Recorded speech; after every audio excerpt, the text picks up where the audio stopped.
Hello, everyone, and welcome to this Kendall Hunt webinar, Mental Toughness in the Post-Secondary Classroom, How to Improve Student Retention and Academic Performance.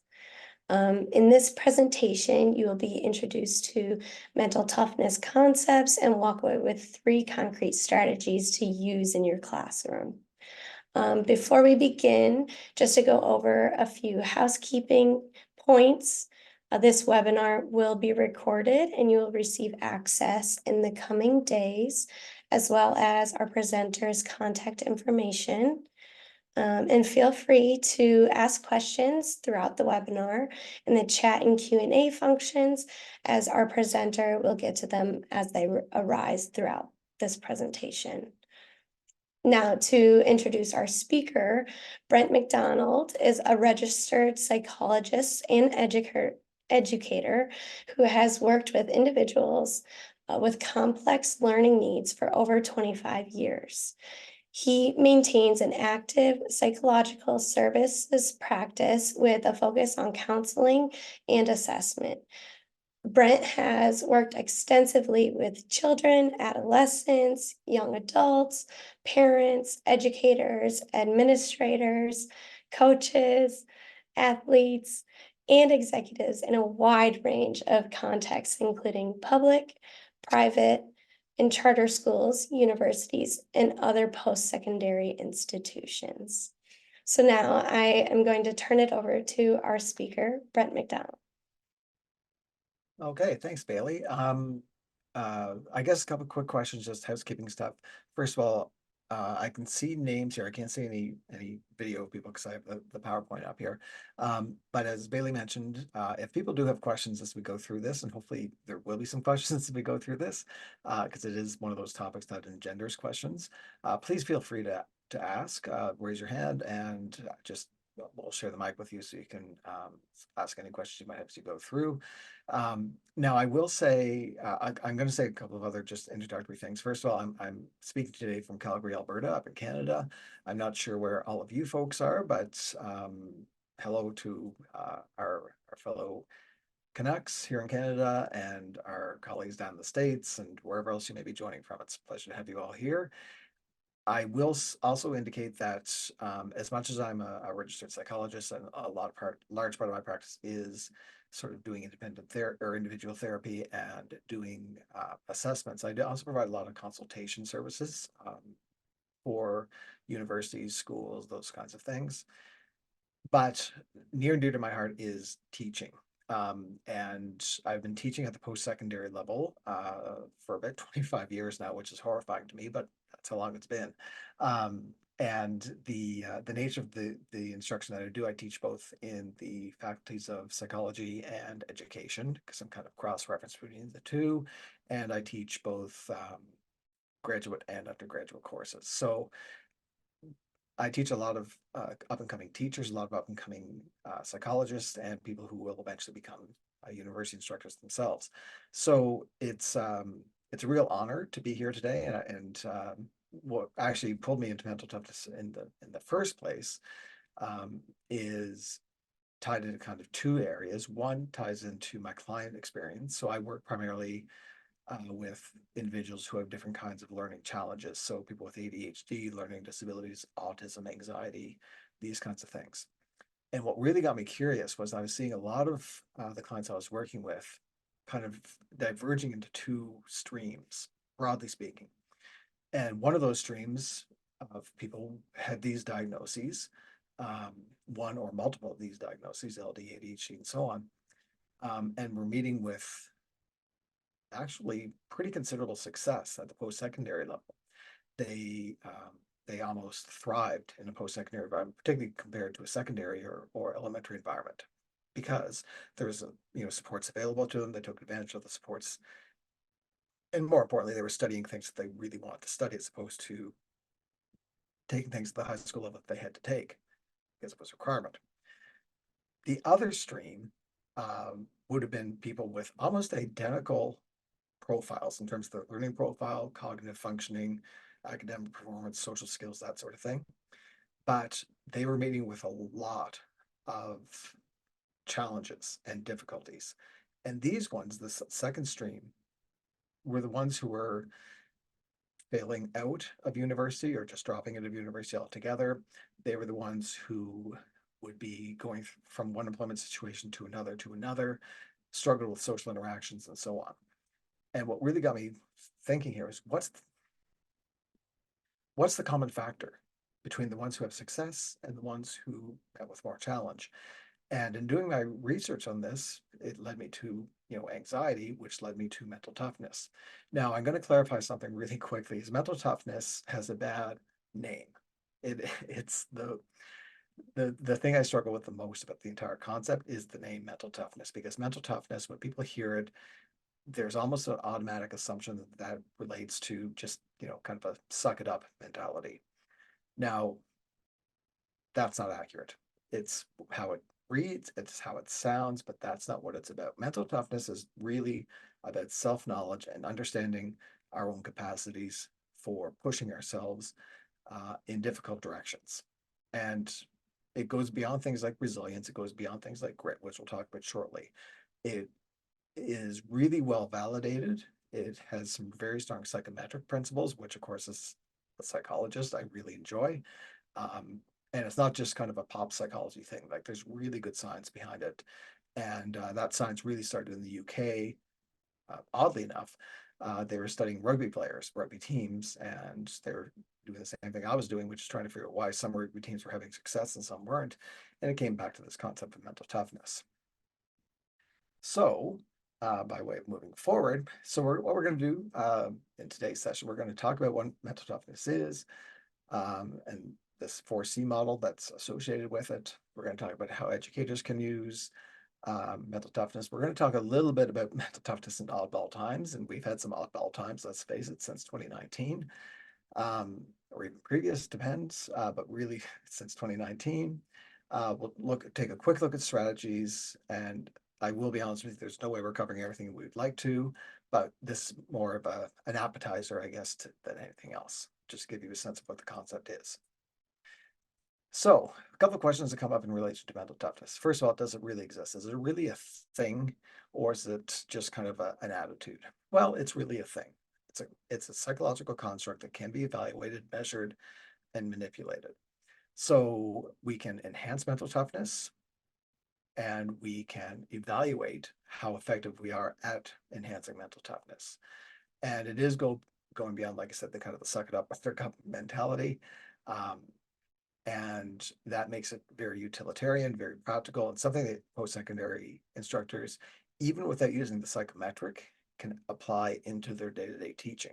And my goal today is I always like to leave folks with kind of a, Monday, what I refer to as kind of a Monday morning activity. So the idea is, and we've all done PD on Fridays, and on Fridays we're tired and, our brains are full and that sort of thing. But I like people to walk away with something on a Friday that they can implement in the classroom on Monday. So hopefully you'll be able to walk away with something today that you can implement in your own classroom as effective as soon as tomorrow.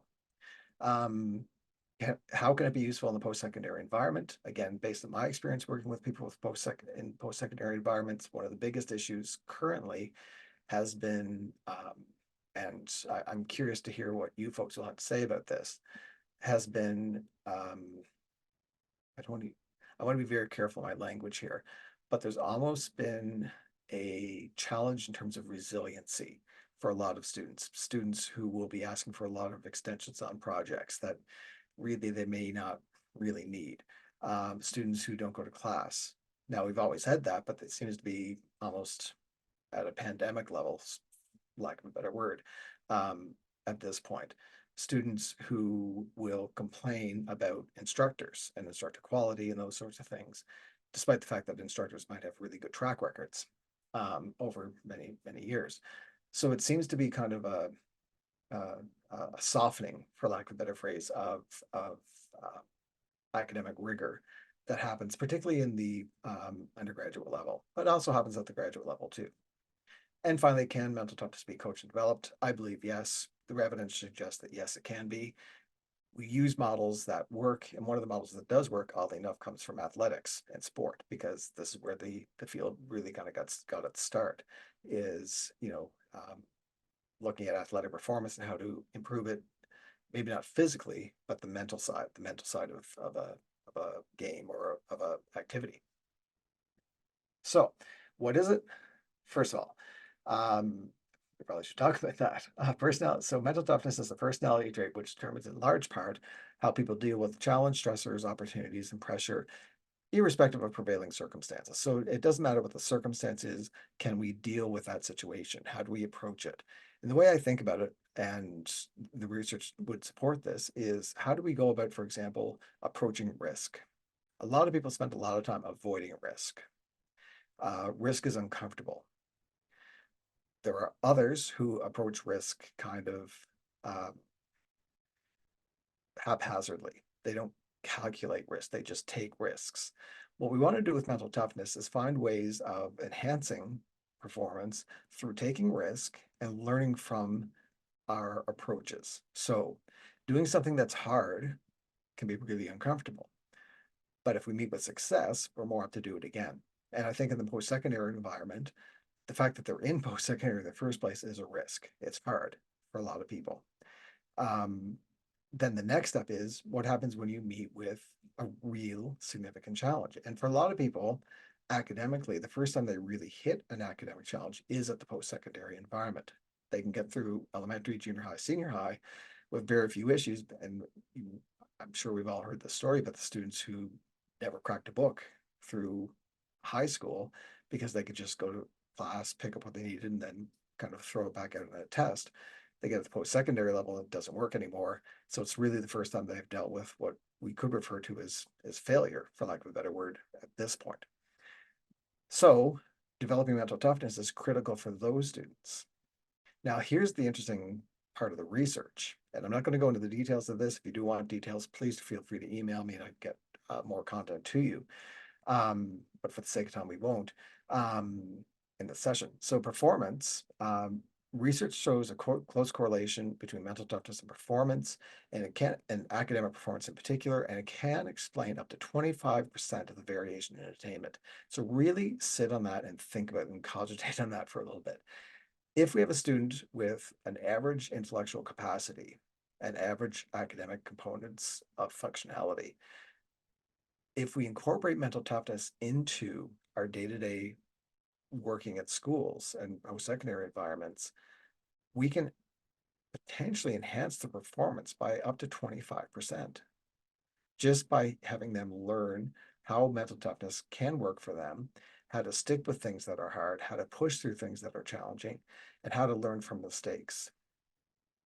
That to me is fascinating, and that to me makes this whole thing worthwhile, the entire concept of mental toughness. In terms of behavior, we see a correlation between mental toughness and behavior in the sense that people who are mentally tough tend to be more engaged, more positive, and more can-do. They, again, approach challenge, they approach new situations with hope and with optimism, not with, I'm going to fail, this is going to be too much for me. And we can model that as instructors. One of the ways I do that with my undergraduate classes, particularly my intro psych classes, because these are very often very first semester students who are just kind of deer in the headlights coming into high school, I just let them know, like a test, particularly at the undergrad intro psych level is very often a multiple choice test, and a lot of students freak out about that. It's like, we're not here to screw you up. We're not here to trick you. All we're doing is we want to make sure that we're teaching what we need to teach, right? It's not necessarily even an evaluation of you. It's kind of an evaluation of us as instructors. And once they start to see this as a collaborative learning experience, that I will learn from their performance on a test and they will learn from their performance on a test, they have a more positive attitude and they tend to perform at a higher level. And even if they don't perform at a higher level, they feel more confident that they can try again the next time. So they don't say, okay, well, I failed my first midterm. There's no way I can do this. I'm going to drop the class.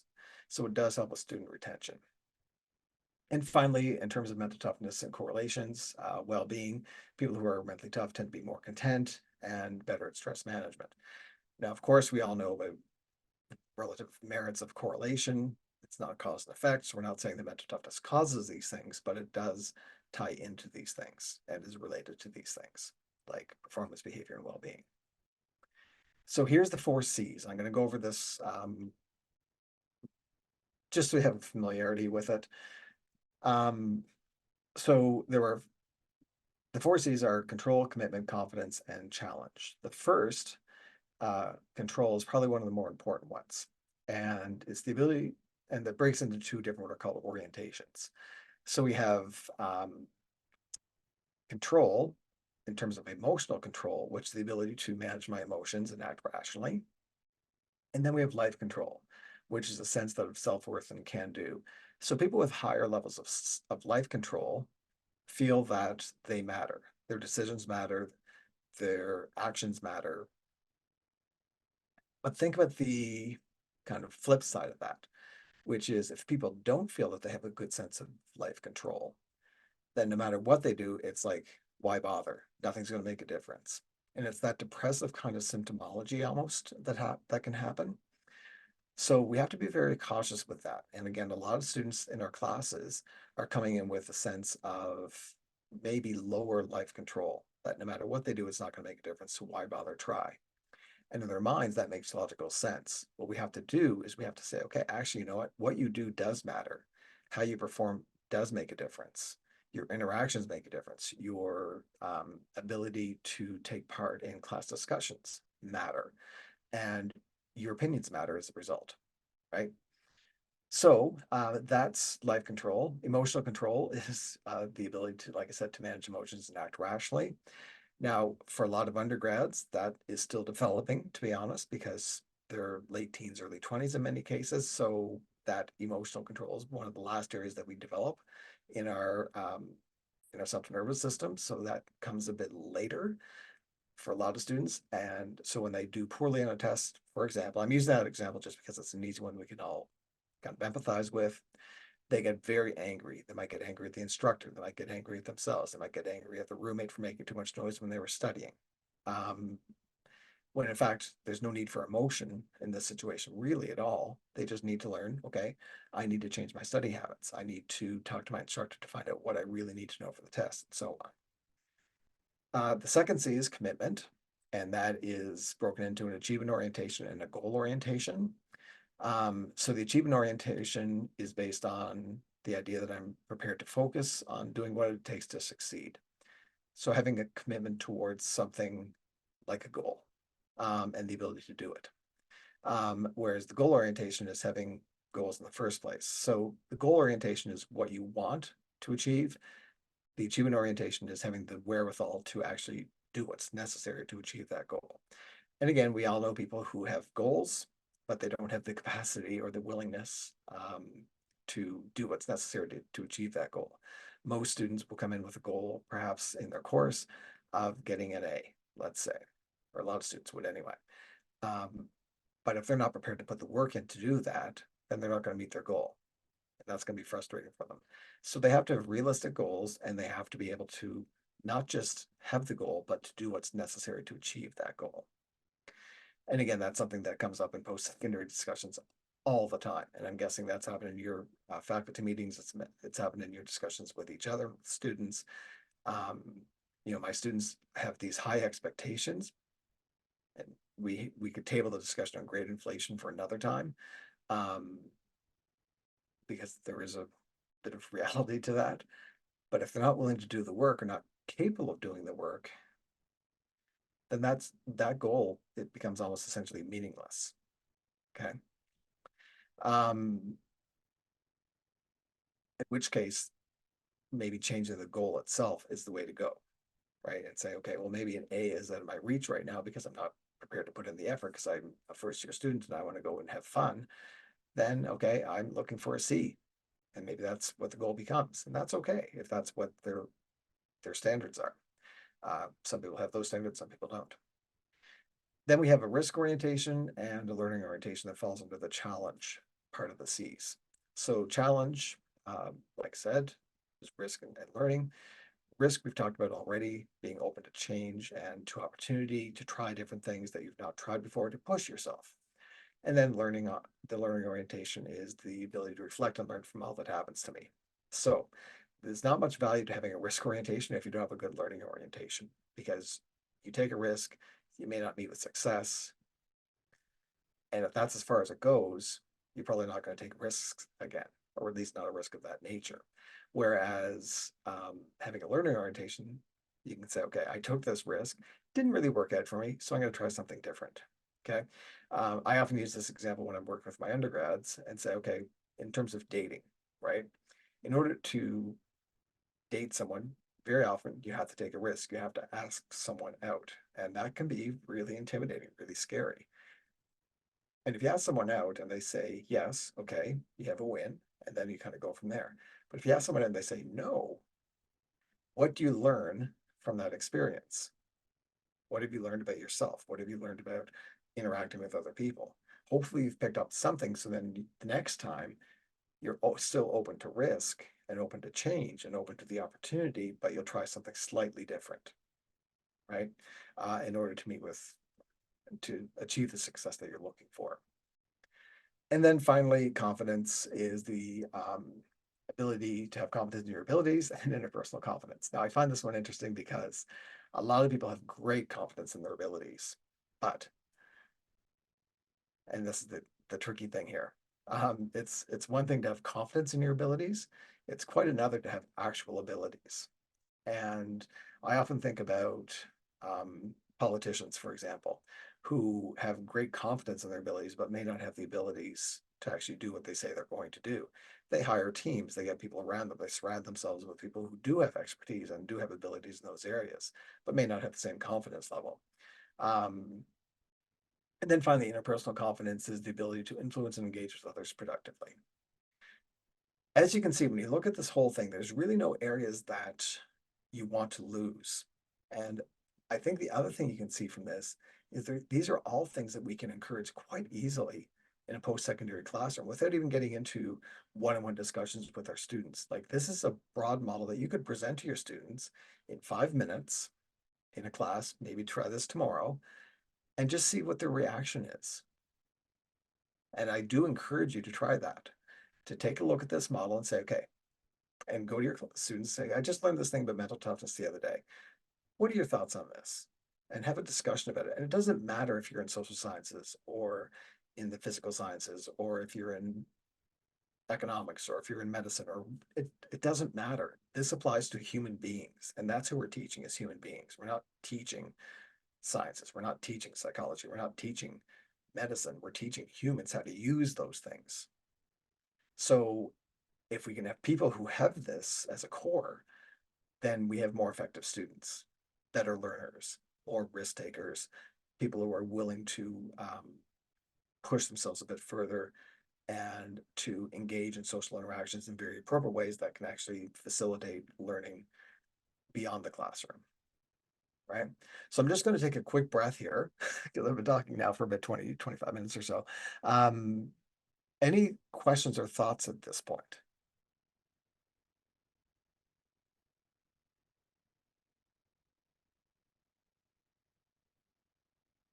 Okay. The classroom rule, by the way, in case you didn't know this as instructors, is when you ask a question and you don't get a response, you wait, you do a count of three.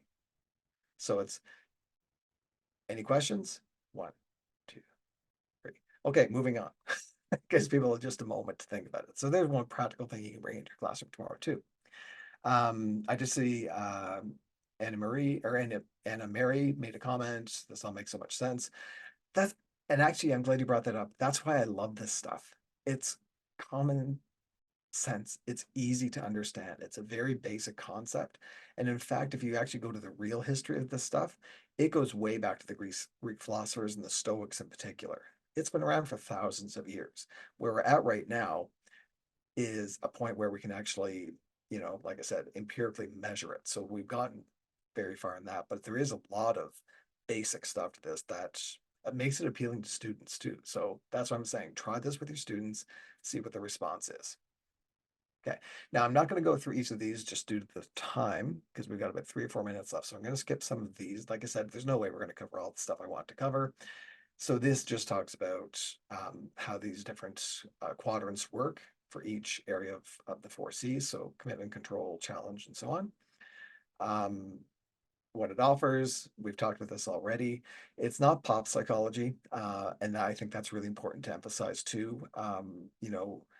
I would never say anything negative about, mindfulness, positive growth mindset, grit, but at the same time, they can be kind of cheapened a little bit when they become pop media darlings. And I don't think that was the intent of Cale Dweck or anyone who came up with any of these concepts, Angela Duckworth and so on. They didn't mean for it to become what it unfortunately has become. Um, because there's a poor understanding of what these concepts really truly are. But it does incorporate all of these ideas into its model. I'm not going to go through the research. You don't need to know the research in particular. Um, I want you to think about your students. We're coming to the end of the first month of the second semester, so you can take a look at your students, and I bet you'll be able to spot them. You'll be able to spot the ones who are a bit more mentally tough and ones who are a bit more mentally sensitive. Okay. And by the way, mental sensitivity is not necessarily a bad thing. We need people, excuse me, to be sensitive. Um, because if everyone's mentally tough, um, they can be really hard to get along with. I met with the principal once, and her scores in this mental toughness questionnaire were all very, very high. So what that showed was that, she had really high levels of mental toughness, and she was quite proud of herself. I said, no, like, you have to consider how you come across to your staff, to your students. People don't like you. You're so intense and you're so demanding that people can't connect with you. So she had to soften. She had become a bit more mentally sensitive in her case. Um, I'm going to tell a real quick story about the holly leaves. So these are holly leaves. Christmas time, we also have the holly leaves. Um, and holly leaves are interesting because when at the lower part of the tree, they're soft. They're these kind of soft edge, roundish, ovally looking things. As the tree ages, and you go higher up the tree, the leaves are more spiky. And the reason for that is the lower ones haven't learned at that point um, that they're in danger. So predators, deer, that kind of stuff, they love eating holly leaves. They're very tasty for deer. But that means the tree is in danger. So the tree itself, the leaves themselves, evolve and develop a strategy, which is if I'm pointy and I'm sticky and, you know, kind of have these spikes, then I'm less likely to be eaten. So trees can learn, and if trees can learn how to be adaptive and how to function and protect themselves, I think human beings can too. I'm not going to go over all this. For example, it's kind of not necessarily important. Well, it's important, but not for the next minute or so. Some side effects of mental toughness coaching. So we know that if we implement mental toughness practices into our classes, students sleep better. There's more concentration. There's more confidence. And school environments, there's less bullying, and that includes post-secondary environments as well. Okay, we talked about the variance in behaviors or in performance, and there's decrease in incidence of suicidal ideations or self-harm. Any one of these is a good reason to implement mental toughness, any one of these. But when you take them all together, it kind of makes it a no-brainer in my mind. I'm not a big fan of motivational posters. Here's what I do use, which is, I think, a very true statement. I never lose, I win, or I learn. And if you have strong mental toughness or high degrees of mental toughness, this is your attitude. And this is, I think, what we really want from our students to an extent. Okay.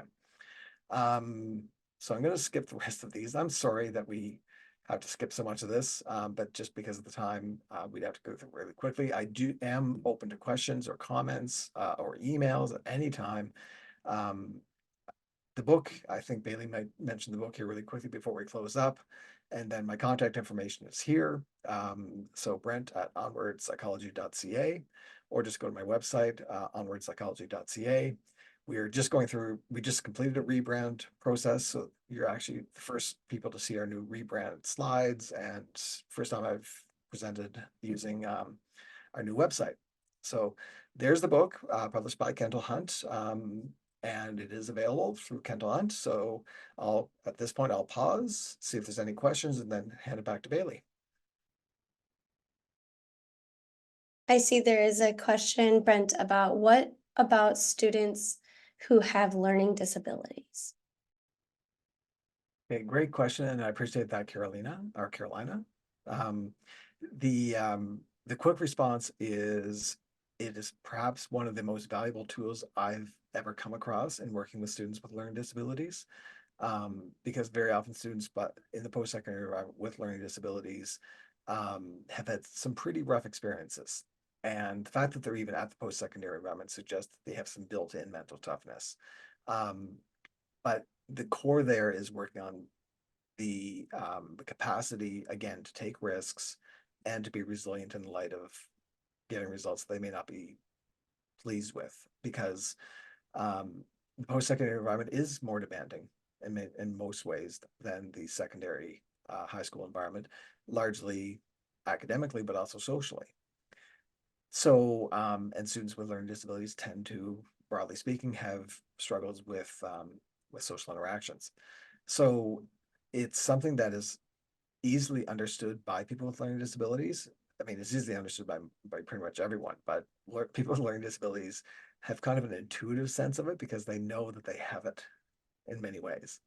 Um, the students that who have learning disabilities who aren't at the post-secondary um, in the post-secondary environment, those are the ones I worry about, right? Because they don't see themselves as capable in many cases.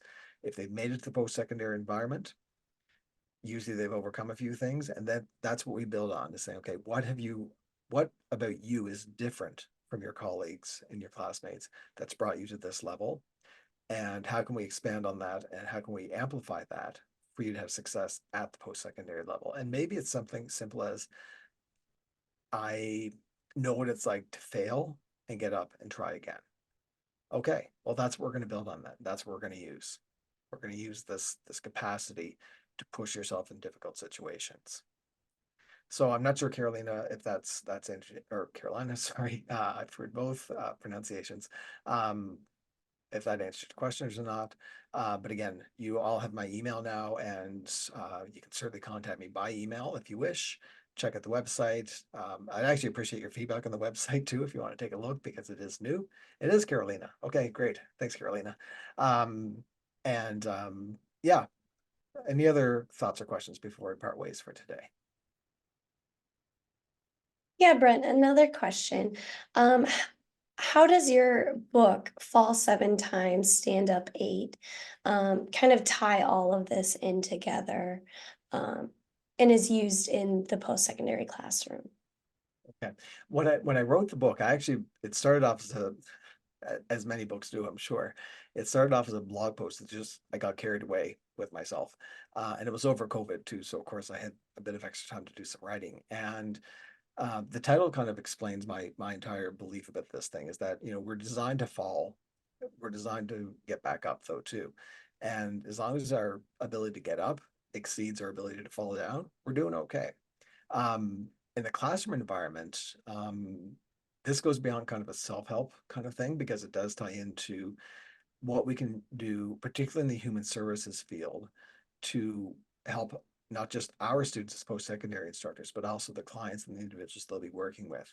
So it was designed largely for people who are going to be working in business, for people who are going to work in psychology, social work, medicine, nursing, healthcare in general, any field in which you're working with other people and you want performance as part of that, that's where it comes in.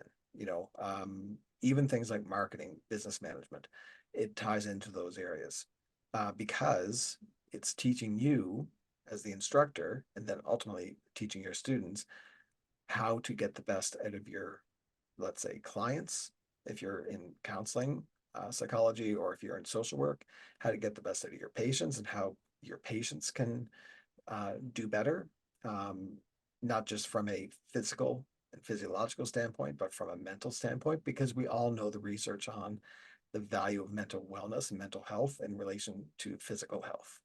So people who are in medicine, nursing, those kinds of areas, invaluable information. Of course, I'm biased. That's what I think. Business.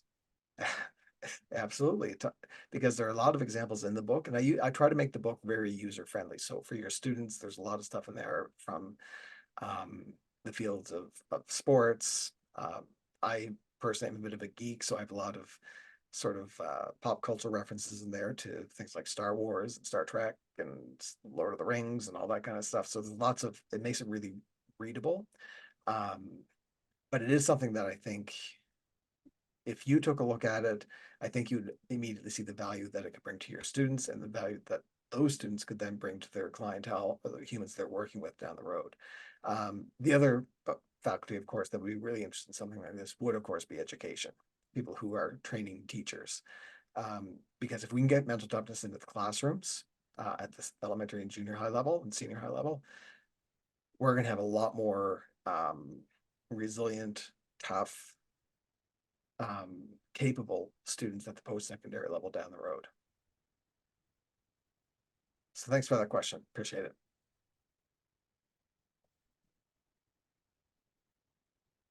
All right, we'll just wait another minute for any other questions, if anyone had any.